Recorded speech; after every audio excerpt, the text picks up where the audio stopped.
আল্লাহ পাক রব্বুল আলামিন বলেন, যারা নেক কাজ করবে, যারা আমলে সালেহ করবে, যারা নেক কাজ করবে, আল্লাহ পাক রব্বুল আলামিন আমাকে আপনাকে ওয়াদা দিয়ে বলতেছেন, ওয়াদাল্লাহুল লাযীনা আমানু মিনহুম মাগফিরাতাও ওয়া আজরান কাবীরা।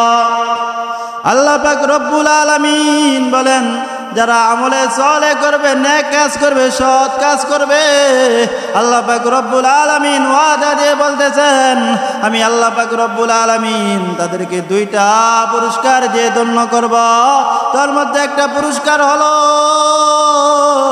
আল্লাহ পাক রব্বুল আলামিন বলেন, যারা ঈমানের গুণে গুণান্বিত হবে, যারা আমলের গুণে গুণান্বিত হবে, আমি আল্লাহ পাক রব্বুল আলামিন তাদেরকে 1 নাম্বার পুরস্কার দিব, মাগফিরাতান, তাদের জিন্দেগীর সমস্ত গুনাহগাতাগুলোকে মাফ করে দিব। 2 নাম্বার পুরস্কার, ওয়া আজরান কাবীরা, বিরাট ধরনের পুরস্কার যে পুরস্কৃত করব, সেই বিরাট ধরনের পুরস্কারের নাম কি? আল্লাহ পাক রব্বুল আলামিন অপর আয়াতের ভিতরে বলতেছেন, ইন্নাল্লাযীনা আমানু ওয়া আমিলুস সালিহাতি কানাত লাহুম জান্নাতুল ফিরদাউসি নুজুলা।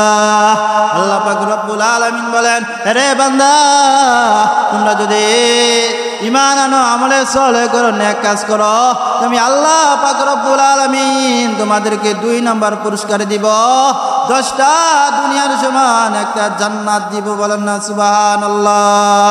10টা দুনিয়ার সমান একটা জান্নাত তোমাকে আমি আল্লাহ পাক রব্বুল আলামিন দান করব, যে জান্নাতের নাম হলো জান্নাতুল ফিরদাউস।